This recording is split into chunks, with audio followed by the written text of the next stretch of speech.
The views expressed in this podcast are the personal views of the host and their guest, and do not reflect the views held or endorsed by the Rag FM radio network or its affiliates. This is the Dolphin Lives Matter podcast on the Rag FM radio network, because Dolphin Lives Matter. Hello and welcome to episode 2 of Dolphin Lives Matter. I'm your host Malenka, and I hope that I find you well this month.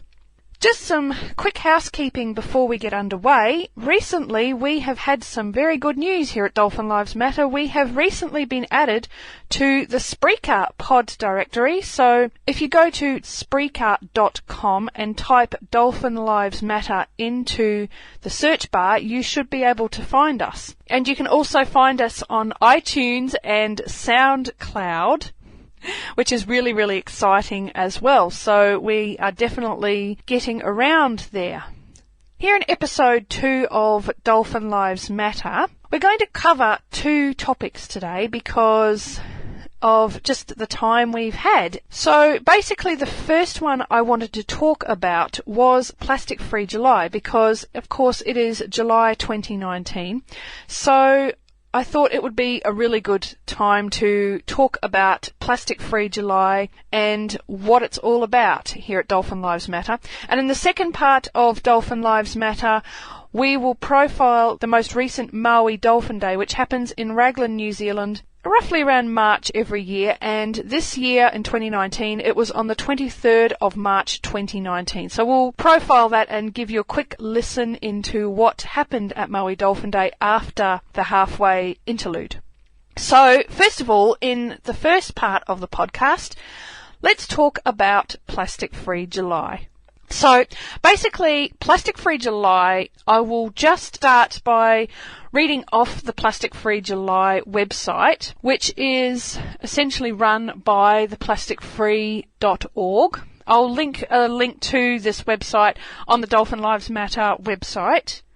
So, Plastic Free July is a campaign led by the Plastic Free Foundation, and each year millions of people around the globe take the challenge and choose to refuse single-use plastics. Our vision is to see a world without plastic waste. Okay, so I personally agree with that vision, and we certainly do here at Dolphin Lives Matter. Plastic Free Foundation.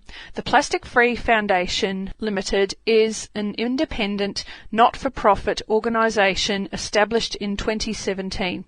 The mission of the Plastic Free Foundation is guided and informed by our core values. And there's some values bulleted here. Honesty and integrity, inclusivity of people, ideas, visions and approaches, a focus on providing solutions, authenticity and collaboration, the belief that small changes add up to big differences. Plastic Free July is a key initiative of the Plastic Free Foundation that allows us to work towards our mission of seeing a world free of plastic waste.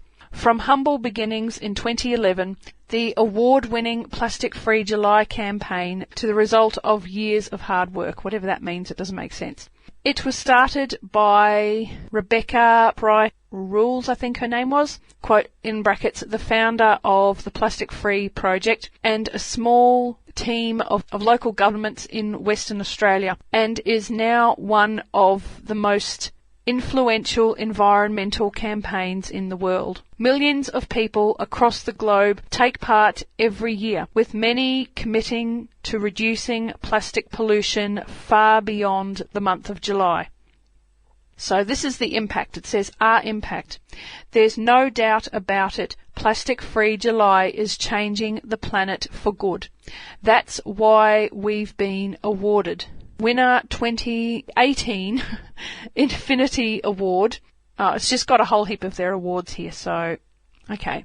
In July 2018 alone, 120 million people across the globe took part in the challenge across 177 countries. An IPSOS survey revealed that 29% of people surveyed worldwide were aware of the Plastic Free July challenge, and almost half of those who chose to take part in 2019.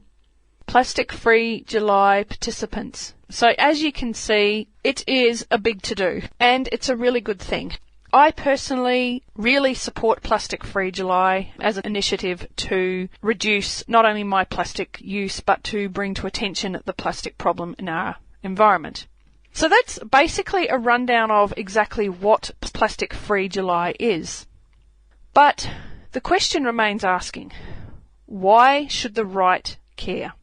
So of course, as I've mentioned at the beginning of this podcast is aimed primarily at conservative and right-wing folk, people like me, in other words. So why, as a right-winger, should I care about Plastic-free July? Of course, most people would think of a lot of environmental initiatives as kind of lefty initiatives, and that's not exactly true in a sense, but we know that the far left and social justice warriors have hijacked the environment movement. The problem is that the environment doesn't belong to them. Not only does it not belong to them, but protecting the environment, first of all, really should be a bipartisan political issue and really should be something that people from right across the political spectrum and from both sides of the aisle and the centre of the aisle should feel comfortable getting behind. That's the first thing. Secondly, as a white nationalist, as someone who cares about not only the planet but also my local environment, who wants to secure a future, even if I don't have children because I can't, I still want a future for my people, for the European people, and also a future for the people of New Zealand as well. If we have plastic clogging up our waterways and therefore not only getting into and killing so much marine wildlife, everything from small fish that ingest microplastics that go down the drains that are contained in things like our cosmetics, for example. There's also the problem of plastic getting into our food chain. If you eat fish, well, fish ingest microplastics. The plastic goes up the food chain. It also gets into our digestive systems, our health. It leaches harmful chemicals into the environment that have toxic, feminizing, hormone disruptive effects on humans as well as other animals, and that essentially creates things like fertility problems. So if we are in the business of lifting white fertility up to replacement rate, then having these plastics in our oceans is not a good thing, and we need to do something about it, definitely. And on the right, we really need to do something about it, because it's clear that whatever affects the environment also affects us humans. So that's another reason why we on the right should care about plastics. Another reason why, as a right-winger, I am very much in favour of Plastic-free July is because, well, I'm a pagan. I follow I try my best, I should say, to follow the religions and practices of my ancestors. And the thing is, our pre-Christian ancestors cared very deeply about nature and about the environment. If they didn't survive. It wasn't a choice like it is now. Now, because we have so much technology, because of our prosperity and because of the surplus resources we've created, in some cases at the expense of the environment and other species, but that's a whole different discussion. Because of those resources that we've created, we're so far removed from nature and the environment that we think that it's a choice, or that nature just is here to serve us and it's here for our enjoyment.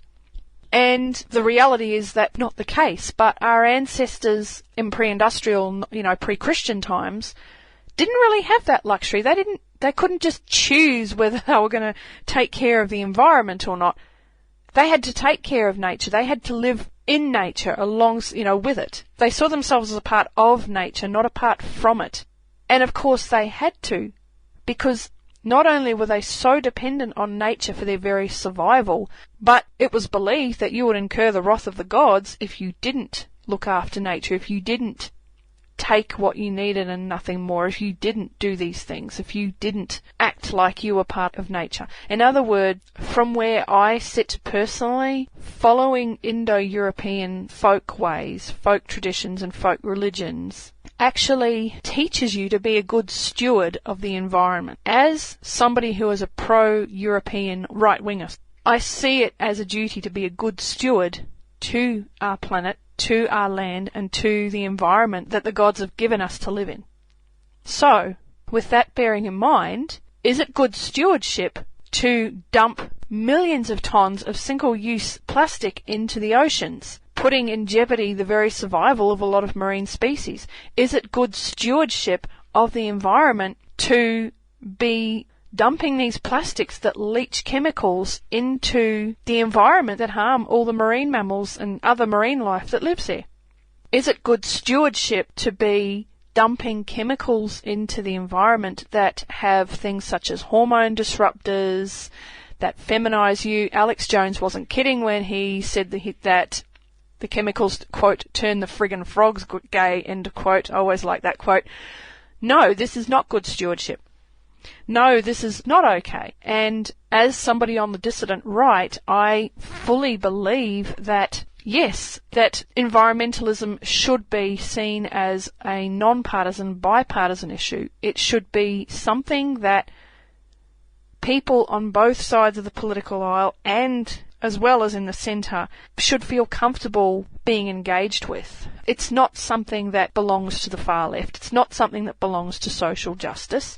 Of course, I'm going to be, with a later guest, hopefully, I'm going to be discussing demographics and environmentalism, but for now, it is something that doesn't belong to the far left. It belongs to everybody, and it's really our responsibility. And as somebody on the dissident right who would definitely like to see the European birth rate come up to replacement rate, if we are serious about wanting a future for our people and their children and their posterity, we also have to be very serious about protecting the environment.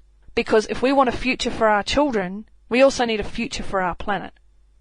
And that's very clear. So for me personally, I'm on the dissident right, and I am absolutely in favour of plastic-free July. I also think that there are many tangible things we can do to take care of the environment. I won't talk about climate change. I did in my first episode, but obviously I'm a climate change centrist, but I think that supporting these sorts of tangible ways that people can meaningfully do something about the environment is a good thing. And I think supporting it will empower people to actually make positive change.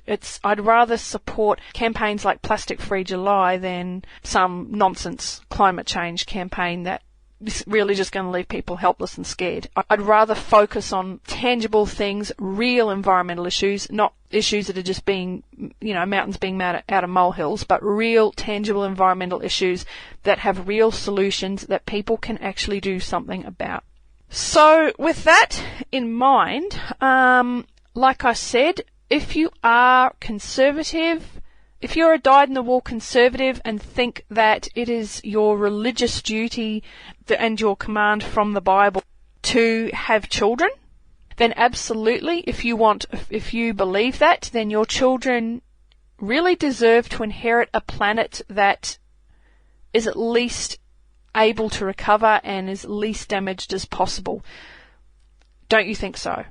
If you're on the dissident right and you would like to see lots of European babies and like to see the European birth rate come up to replacement rate, then if our people and our children are to have a future, then it is very, very important to protect the environment, to ensure that not only our children have a future, but they also inherit a planet and a biosphere that is able to sustain them and their posterity.